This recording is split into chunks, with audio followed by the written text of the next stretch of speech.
ابن کثیر رحمہ نے لکھا ہے کہ حضرت سلیمان علیہ السلام کے اس حدود کا نام عنبر تھا۔ اب حدود کا واقعہ یہاں سے شروع ہوتا ہے۔ آپ علیہ السلام نے فرمایا کہ اگر اس نے اپنی غیر حاضری کی معقول وجہ بتائی تو خیر، ورنہ اسے سخت سزا دوں گا۔ اتنے میں ہدہد آ گیا۔ پرندوں نے کہا کہ آج تیری خیر نہیں، حضرت سلیمان تیری سزا کا عہد کر چکے ہیں۔ اس نے کہا کہ یہ بتاؤ کہ ان کے الفاظ کیا تھے۔ انہوں نے بیان کیا تو خوش ہو کر کہنے لگا کہ پھر تو میں بچ جاؤں گا۔ چنانچہ وہ ہدہد حضرت سلیمان کے دربار میں پیش ہوا اور کہنے لگا کہ اے اللہ کے نبی، میں ایک ایسی خبر لے کر آیا ہوں جو آپ کے پاس نہیں ہے۔ میں سبا سے آ رہا ہوں اور پختہ یقینی خبر لایا ہوں۔ اس کی بادشاہی ایک عورت کو کرتے ہوئے میں نے پایا۔ اس کے وزیر اور مشیر 312 افراد ہیں اور ان میں سے ہر ایک کے ماتحت 12,000 کی جمعیت ہے۔ اس کی زمین کا نام معارب ہے، یہ صنعا سے 3 میل کے فاصلے پر ہے۔ دنیاوی ہر قسم کی ضروریات اسے مہیا ہیں۔ اس کا نہایت شاندار قسم کا تخت ہے جس پر وہ بیٹھتی ہے، جو سونے سے منڈا ہوا ہے اور مروارید کی کاریگری اس پر کروائی ہوئی ہے۔ یہ 80 ہاتھ اونچا اور 40 ہاتھ چوڑا ہے اور 600 عورتیں ہر وقت اس کی خدمت میں لگی رہتی ہیں۔ اس کا دیوان خاص جس میں یہ تخت ہے بہت بڑا محل ہے، بلند و بالا اور کشادہ ہے۔ اس کے مشرقی حصے میں 360 طاق ہیں اور اتنے ہی مغربی حصے میں بھی ہیں۔ اسے اس طرح بنایا گیا ہے کہ ہر روز سورج ایک طاق سے نکلتا ہے اور اسی کے مقابل والے طاق سے غروب ہوتا ہے۔ اہل دربار صبح اور شام اسے سجدہ کرتے ہیں۔ یہ سب لوگ آفتاب پرست یعنی سورج پرست ہیں اور خدا پرست نہیں ہیں۔ یہ ساری تفصیلات تفسیر ابن کثیر میں نقل کی گئی ہیں۔ اس ملکہ کا نام بلقیس بنت شراحیل تھا۔ اس کا دادا پورے ملک یمن کا بادشاہ عظیم تھا، جس کی اولاد بھی 40 لڑکے ہوئے جو سب کے سب بادشاہ بنے۔ اس کے والد نے ایک جنیہ عورت سے نکاح کر لیا تھا، اسی کے بطن سے بلقیس پیدا ہوئی۔ جنیہ سے نکاح کرنے کی مختلف وجوہات بیان کی گئی ہیں۔ ایک یہ کہ یہ اپنی حکومت اور سلطنت کے غرور میں لوگوں سے کہتا تھا کہ تم میں میرا کوئی کف یعنی برابری نہیں ہے، اس لیے میں نکاح ہی نہیں کروں گا، کیونکہ غیر کف میں نکاح مجھے پسند نہیں۔ اس کا نتیجہ یہ ہوا کہ لوگوں نے اس کا نکاح ایک جنیہ سے کروا دیا۔ یہ تفسیر قرطبی وغیرہ کے اندر منقول ہے، لیکن اکثر علماء نے اس چیز کا انکار کیا ہے کہ یہ ایک باطل روایت ہے اور تفسیری طور پر ناقابل اعتبار ہے۔ اگرچہ مفسرین نے علم کے پھیلانے کی غرض سے اس کو بیان کر دیا ہے، لیکن اکثر جمہور مفسرین کا قول یہی ہے کہ ملکہ بلقیس کا جو باپ یا دادا تھا اس نے کسی جنیہ وغیرہ سے شادی نہیں کی۔ یہ ایک غلط روایت ہے جو کہ تفاسیر کے اندر نقل در نقل ہوتی چلی آ رہی ہے۔ حقیقت حال اللہ تعالیٰ ہی جانتا ہے۔ بہرحال اب ہم آتے ہیں ہدہد کی بات اور اس کے واقعے کی طرف۔ ہدہد کی خبر سنتے ہی حضرت سلیمان نے اس کی تحقیق شروع کر دی کہ اگر یہ سچا ہے تو قابل معافی ہے، اگر جھوٹا ہے تو قابل سزا ہے۔ اس سے فرمایا کہ میرا خط ملکہ بلقیس کو دے آ۔ ہدہد اس خط کو لے کر سفر پر روانہ ہو گیا۔ وہاں پہنچ کر ملکہ بلقیس کے محل میں گیا۔ وہ اس وقت اپنے کمرے میں تھی۔ اس نے ایک طاق میں سے وہ خط اس کے سامنے رکھ دیا اور ادب کے ساتھ ایک طرف ہو گیا۔ خط کا مضمون یہ تھا: انہو من سلیمان و انہو بسم اللہ الرحمن الرحیم اللہ تعلو علی واتونی مسلمین۔ یہ خط سلیمان کی طرف سے ہے اور اس کا مضمون یہ ہے کہ شروع اللہ کے نام سے جو بے حد مہربان نہایت رحم کرنے والا ہے۔ تم لوگ میرے مقابلے میں تکبر نہ کرو اور حکم بردار ہو کر میرے پاس چلے آؤ۔ مضمون خط صرف اسی قدر تھا کہ میرے سامنے سرکشی نہ کرو، میری بات مان لو، تکبر سے کام نہ لو، موحد مخلص اور مطیع بن کر میرے پاس چلے آؤ۔ بلقیس نے مہر توڑ کر خط پڑھا۔ مضمون کو دیکھ کر اپنے امراء اور وزراء کو جمع کیا اور کہنے لگی کہ ایک باوقت خط میرے سامنے ڈالا گیا ہے۔ پھر خط کا مضمون پڑھ کر سب کو سنایا اور ان سے مشورہ طلب کیا اور کہنے لگی کہ تم جانتے ہو کہ میں جب تک تم سے مشورہ نہ لے لوں تنہا کسی امر کا فیصلہ نہیں کرتی۔ قرآن کریم نے اس واقعہ کو سورہ نمل میں کچھ یوں بیان کیا: قالت یا ایھا الملأ افتونی فی امری ما کنت قاطعۃ امرا حتی تشہدون قالوا نحن اولو قوۃ واولو بأس شدید والامر الیک فانظری ماذا تأمرین۔ ملکہ نے کہا کہ اے درباریو، میرے معاملے میں مجھے رائے دو، میں کسی معاملے کا فیصلہ نہیں کرتی جب تک تم لوگ موجود نہ ہو۔ انہوں نے کہا کہ ہم لوگ طاقت والے ہیں اور سخت لڑائی والے ہیں اور فیصلہ آپ کے اختیار میں ہے، آپ دیکھ لیں کہ آپ کیا حکم دیتی ہیں۔ اہل دربار نے جواب دیا کہ مرعوب ہونے کی ضرورت نہیں، جہاں تک لڑائی کا تعلق ہے تو دشمن سے مقابلے کے لیے ہم بالکل آمادہ اور تیار ہیں اور ہتھیاروں سے لیس ہیں، لیکن لڑائی کا معاملہ آپ کے اختیار میں ہے۔ اب آپ خود سوچ لیں، اہل دربار نے اپنے تعاون کا یقین دلایا، لیکن سمجھدار ملکہ نے خط ملنے کا ایک معجزہ بھی دیکھ لیا تھا اور یہ بھی معلوم کر لیا تھا کہ حضرت سلیمان کے لشکر کے مقابلے میں میرا لاؤ لشکر کوئی حقیقت نہیں رکھتا۔ اگر لڑائی کی نوبت آئی تو علاوہ ملک کی بربادی کے میں بھی سلامت نہ رہ سکوں گی۔ اس لیے وزیروں اور مشیروں سے اس نے کہا، جس کو قرآن کریم نے کچھ یوں بیان کیا، قالت ان الملوک اذا دخلوا قریۃ افسدوها وجعلوا اعزۃ اہلها اذلہ وکذالک یفعلون۔ جس کا ترجمہ یہ ہے، ملکہ نے کہا کہ بادشاہ لوگ جب کسی بستی میں داخل ہوتے ہیں تو اس کو خراب کر دیتے ہیں اور اس کے عزت والوں کو ذلیل کر دیتے ہیں، اور یہی یہ لوگ کریں گے۔ اس وقت لڑنا اور اعلان جنگ کرنا مناسب نہیں، کیونکہ اگر فریق مخالف کو فتح اور غلبہ حاصل ہو گیا تو فتح حاصل کرنے والوں کی عام حالت یہ ہے کہ جس بستی میں وہ غلبے کے بعد گھستے ہیں تو اسے برباد کر دیتے ہیں، وہاں کے بڑے بڑے عزت دار لوگوں کو ذلیل کرتے ہیں، ان سے حقارت آمیز سلوک اور برتاؤ کرتے ہیں۔ یہ لوگ بھی ایسا ہی کریں گے، ہمارے شہر کو تہ و بالا کر دیں گے، جہاں کے اہل مناصب کے ساتھ بے حد تحقیر آمیز برتاؤ کریں گے۔ اس لیے فی الحال جنگ کا اعلان مناسب نہیں۔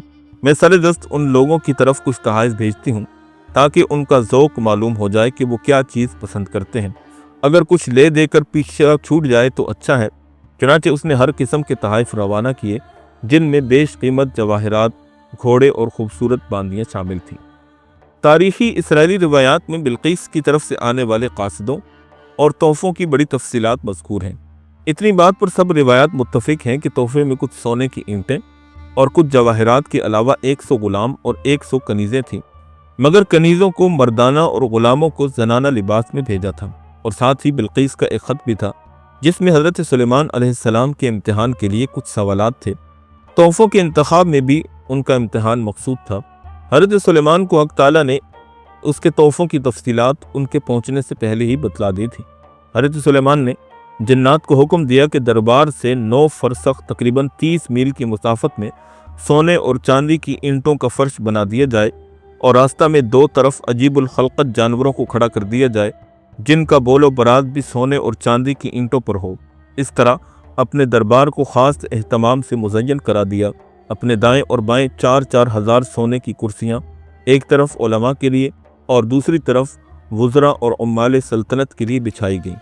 جواہرات سے پورا حال مزین کر دیا گیا۔ بلقیس کے قاصدوں نے جب سونے چاندی کی اینٹوں پر جانوروں کو کھڑا دیکھا تو اپنے لائے ہوئے تحفوں سے شرمانے لگے۔